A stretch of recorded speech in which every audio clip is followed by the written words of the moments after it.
باحب أنا أوي مشاكل بيوت العيلة دي.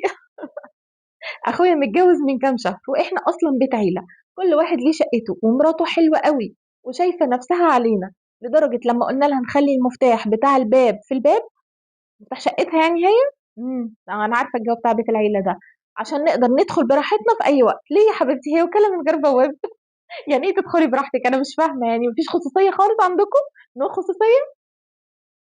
عشان نقدر ندخل براحتنا في أي وقت، بتطنّش وأخويا طبعًا واقف في صفّها، ده غير لمّا باطلع وأرن عليها الجرس بتوقّفني كتير على الباب، وبتطلع لابسة لبس مكشوف، ولمّا باقول لها عيب كده بتقول لي أنا قاعدة في بيتي وبراحتي، ومش بتنزل تخدمنا خالص أنا وماما، أتصرّف معاها إزاي؟